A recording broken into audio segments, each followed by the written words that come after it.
Morning. Hey, where's my mom? She ran out to the grocery store. You hungry? I'll make a mean stack of pancakes. Why don't you have a seat? Get this thing down to a science. Thanks, Jack. I don't think I can eat right now. Sure? I can get you a cup of tea or orange juice or something. Okay. Well, if you change your mind. Yeah, you'll be the first to know. Jack. I know I was pretty rude when I found out you were moving back in with my mom. The things that I said to you. No, there's no need to apologize. Yeah, there is. You have been so great, and she would completely lose her mind if it weren't for you. And I just want you to know that I appreciate it. Liberty, we're family. It's part of the deal. No, you did not sign on for a stepdaughter with cancer. Actually, I did. Come on, the sickness and health. Remember? Liberty, you're my niece. We're family. I am gonna take care of you and your mom. Thanks. Sure thing. I'm really tired, so I think I'm gonna go back to bed. Okay.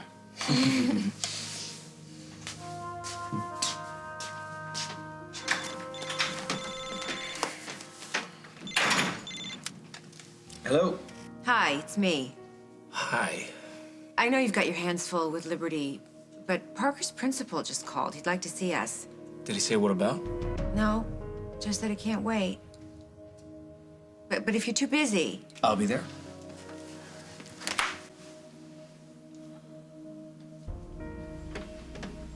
Are you asleep? Hey, you. Why aren't you in school? Well, I was, but I couldn't stop thinking about you. Your dad's gonna kill you if he finds out you skipped. That's why I waited until he drove off. Did they just leave you here all alone? Oh, trust me, it's way better this way. My mom is, like, overly perky, so she doesn't start crying. And your dad's new goal in life is to get me to eat pancakes. You look like a nervous teenager sitting out here. Some things you never grow out of. How's Liberty? She's kind of green. She doesn't have much of an appetite. I thought she'd be sick to her stomach, but apparently that doesn't start right away. Well, if you need to go back to the farm... No, she's probably glad to be alone for a while. But I left her with a couple of phones, so if she calls, I can turn on the lights and sirens and be back in 5 minutes. And how's Janet? Quiet. Terrified. She went to go grab some groceries. I'm sure she's gonna come home and start cooking to keep her mind. Let's not do this, Carly. Do what? Not pretend that everything's okay. It's killing me sitting here talking about... Your wife. She is your wife. Yeah, it doesn't make it any easier. So what am I supposed to do? How am I supposed to act? I don't know. Not polite. Making up small talk, pretending like we're strangers. Well, I'm really sorry if it's painful for you. But this is the only way that I can be right now. The way we feel about each other. Talking about that would only cause trouble. Oh, come on, Carly. You can't just ignore what's going on.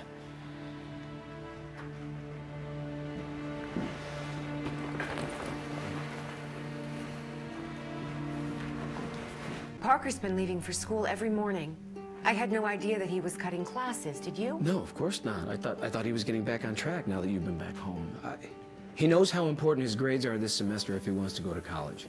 You say this has been going on for weeks. Parker shows up for morning classes, but most days he's gone by the afternoon. When you mean gone, you mean what, he leaves campus? Mm-hmm. Well, I know this is not good, but I can sort of understand it, you know, given the circumstances. Is there more turmoil at home, Miss Tenney? Is that your polite way of asking if I'm drinking again? Whoa, nothing could be further from the truth. It's okay. No, it's not. I'm not going to sit here and let this man who knows absolutely nothing about what's going on in our family judge you. Carly's been sober for months. And she's a terrific mother. She always has been, no matter what's going on. But everybody makes mistakes. Even you. Or else you would have done your job and taken the time and talked to Parker, and you would have found out that he's upset because his best friend has leukemia and she's fighting for her life.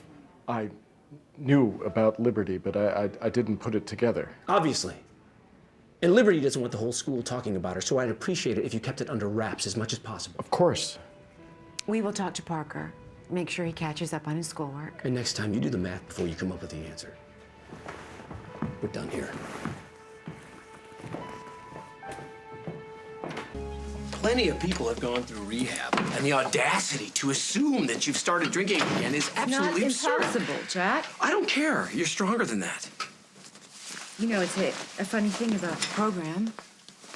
To be strong, you first have to admit that you're powerless. Yes. over Okay, but alcohol. that is the point. You're doing it. You haven't had a drink in how many days now? Probably not as many as you think. I slipped When? when you told me that Liberty was sick and that you had to stay with Janet. I didn't know. I'd been waiting for you at the house. I thought you were going to come in and we were going to start over. So I ordered a pizza and some beer. The beer for you, of course, not for me. And then you showed up. And even given the scope of our on-again, off-again relationship, it was something that I absolutely did not expect. So I grabbed the six-pack, I went out to the lake. I thought that I could say goodbye to you, to us. I was feeling really low, and the beer looked really good. So I took a sip. Then what? I dumped the rest out, went to a meeting. I'm proud of you. For blowing it. No, you didn't blow it. You didn't blow it. You stopped yourself. It would have been easy to put away that six-pack. No one would have known. I would. Crying and moaning about losing a married man, the place we first said I love you. I didn't want to be that woman. You're not. You've proven that. Now I'm back to day one. It's not easy starting over. Never is. But I know it's worth it. So do I.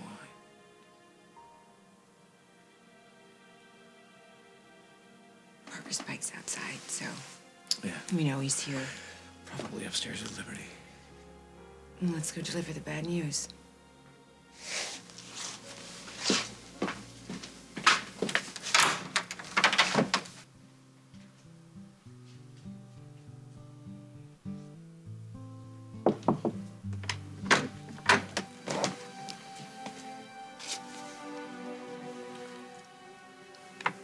We don't need to.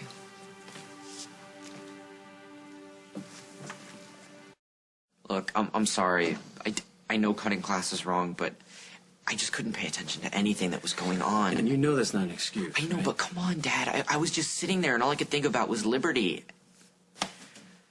I'm sorry. It just seemed like a waste of time, and if you're disappointed in me... No, we're not. Far from it. Parker, you're helping out a friend. Do you know how many men would get scared and just walk away? I could never do that. We know. It's part of what makes you so amazing.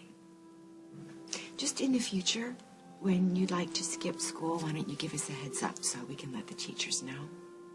Thank you. How's Liberty? She's tired. She's really scared. I've never seen her like this before. I told her that it's gonna be okay, but is it? The doctors are gonna do everything they can. Yeah, but they always say that. They said that about Jennifer, too. Yes, but Liberty has just come from seeing the top specialists in New York City, and they all agreed that the chemo and radiation is what's best for her right now. Yeah, but what about later? What do you mean, what about later? Hopefully we won't need any treatments for her later. And we're all gonna be here to help her get through this. What if it's not enough? What if they can't save her?